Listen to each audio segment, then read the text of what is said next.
What's up, guys? Welcome to the Stats Free Sports channel. Let's get right into it. You see the title. If it was up to me, if it was my call, all four head coaches for the AFC North teams would be on a hot seat, and I think probably should get fired. But let's get into why, guys. So I've done this video on each guy individually the last couple years. I put out my head coaches on the hot seat list. Probably the last 2 or 3 years. These guys have been on it for different reasons for different years, So I think Tomlin was up there last year, Harbaugh was up there 2 years ago, stuff like that. So I'm not going to go in super duper detail, but you can kind of split these guys into two groups: the OGs, which is Tomlin and Harbaugh from Baltimore and Steelers, respectively. Then the newer guys, Browns and Bengals, Stefanski and Zac Taylor. So let's get started with the OGs first. I want to say Tomlin been around for 18 and then Harbaugh for 17 or something like that. But, they've been around for 15 plus years for their respective teams. And the reason why I say you can split them up is whatever I say, for the most part, some stuff will be different, and I'll get into the differences. But whatever I say for the most part that fits with Tomlin kind of sort of fits with Harbaugh too, and the same with the newer guys. What I say with Taylor kind of fits with Stefanski also. Let's get in with the OGs first. Tomlin first, VA zone. And I've said this before. I'm not going to go in full detail about the story. I met Tomlin back when I was in 8th grade. But to keep it simple, I met Tomlin 8th grade, the summer going to my 8th grade summer. And he just came off a Super Bowl title win over the Cardinals.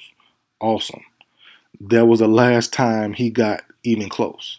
And that was in 2009. 2009. 2009 was the last time Tomlin got even anywhere near a Super Bowl title. And over the last 10 years, they haven't been even contenders. And that's my biggest problem. And same for the Ravens. It's kind of opposite. They've been contenders, can't get over the hump. But stick with Steelers for right now. I've called for Tomlin's job the last couple of years. Like I said, VA zone, love him. Appreciate him.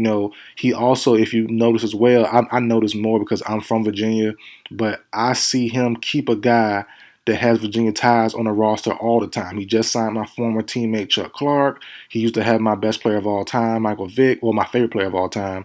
Vick is the backup QB a couple years ago. He had the Edmonds twin, the safety, a couple years ago as well. He went to VTech. I don't know if he's from Virginia, but he went to VTech. He keeps a guy associated with Virginia on his roster, so respect to him for that. Awesome. But great leader of men, seemed to be a great man from everything we've seen, but at a certain point in time, you have to make a change if you're the Steelers.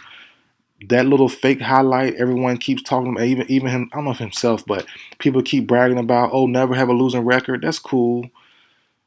9-8 is cool, but that's not winning. Like, winning is winning. Winning is what the Chiefs do. Winning is what the Patriots did. Winning is what, the Ravens do at a certain scale. But what he's doing, barely getting to the playoffs, not being real competition for the top teams, that's not winning. So a change should be had, in my opinion, in Pittsburgh. Should have been done a couple years ago, but not hopefully, but it might come. We'll see. I like the Amir Khan move as extending him for their GM. He's been a good GM in my opinion. Good drafts, good signings. But Tomlin gotta need some gotta change in the head coaching spot in my opinion. Now, as I said, some of that stuff for Tomlin applies to Harbaugh. Been in it for a while, over 15 years with the same team, but he's on a different side. He's on the flip side of that same comment I use or statement I use about the Steelers. They have been contenders the last decade. Who last won the title back in 2013. They've been contenders.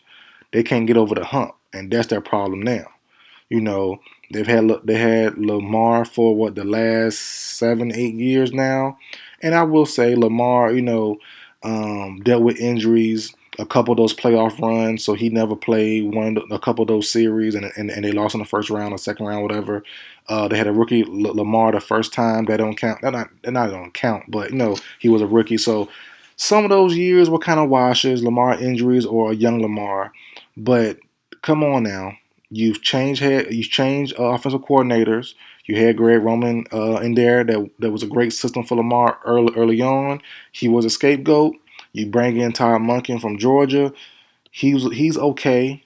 You bring in Derrick Henry, also moved there last year. You do all that and you still don't win. You still losing the hump. And now look, not always on the coaching. I understand that. And it's kind of goes the same thing with Sean McDermott. He's been there for about close to 10 years now. Josh Allen's going nowhere. Lamar's going nowhere. The quarterbacks are stuck and are good where they at. The only one to leave is the head coach. Both teams, as well as the Steelers, have fired their OCs. You already fired your scapegoat. Some of those teams have fired their DCs too. So the only one left to fire is the head coach. In at some point, not maybe not this year, but eventually, McDermott, Tomlin, Harbaugh, those guys should be on the hot seat officially. And as I said, Harbaugh's been a great leader of men, same as Tomlin. Great leader of men, great culture. But at a certain point in time, it just gotta make a change. You just have to. Whether it's right or wrong, whether they win or not with the new coach, doesn't matter. You just have to try something out. And that's what you have to do, in my opinion. Now, going on to the newer guys now, it's going to be real short, real brief. Zac Taylor, Kevin Stefanski, solid guys. Going to the Browns first. The Browns. I mean, they gave up on Baker, which was crazy. They brought in Deshaun Watson, which was insane. All that money, all that cap hit, guaranteed bread, dog. It was just crazy. The Browns are Browns. Stefanski has a hard time, in my opinion. Had a very rough route, but the team was good for a stretch. They were solid for a stretch, but as I said, the quarterback thing was just real murky. Then Deshaun's contract hurt him a lot, cap space wise. So it's real tricky. But I think Stefanski's time has come. Like I said, it's not all on him, but I'm not loving how he's handling the Shador situation. Uh, there's no way in the world Dylan Gabriel, if it's actually his call, Dylan Gabriel should not be nowhere above on the depth chart above Shador. I don't care what he was drafted at. It shouldn't happen. Kenny Pickett over him, cool for now, but for a fact Flacco won't last long. Kenny Pickett won't start long. So you're gonna have to rely on Gabriel and Shador.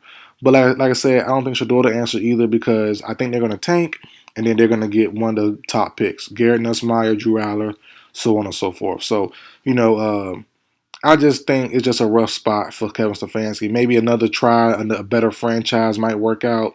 Or maybe just he should be a coordinator. We'll see. But going on to Zac Taylor now to finish the video off, it's kind of the same for him. Not the best organization. I've done videos in the past about the Bengals trying to get better on how to get them better, and Bengals fans flat out told me no, like that's not what we do here. I could tell they told me I can tell you're not a Bengals fan because that's not what we do. We don't trade for players. We don't really do all that. We just we don't even really re-sign guys unless they're like offensive guys, and it makes sense, and they're telling the truth because that's how my team, the Falcons, got Jesse Bates.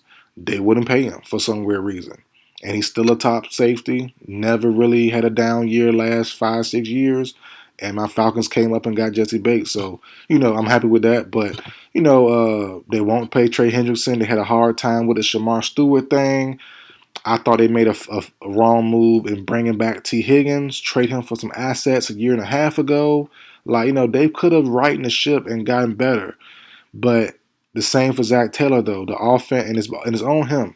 I know Burrow's been banged up. T. Higgins stayed banged up. Some also not a great running back. They traded Joe Mixon, stuff like that. The line not the greatest. I get all that, but those slow starts had to be attributed to the head coach. And he's trying to fix that. Obviously, have Burrow playing last night in the preseason, Chase as well, all those guys playing. But at a certain point in time, though, it's gonna be your time to go. If they miss the playoffs this year, I want to say 3 straight years of no playoffs. If he missed this year, he got to go. Plain and simple, he got to go. So we'll see where it goes from here, man. Wish all the guys the best of luck, all the teams, but someone got to be a loser here. Definitely the Browns. I mean, we unless a miracle happens, you would think they get first overall pick, most likely, or at least top 3, top 5 pick. And Stefanski probably will be gone. Will not pick his new quarterback. Bengals in a weird spot. The defense got laced up last night by the Eagles. So we'll see how if that continues. Ravens and Steelers. Ravens are a Super Bowl or bust team in my opinion, and the Steelers with Aaron Rodgers is just tricky. From what we see in camp, not looking great, but we never know when the actual game starts. So we'll see. We'll see, man. But that's it for the video. Like, share, comment, subscribe. I'll see you guys next time.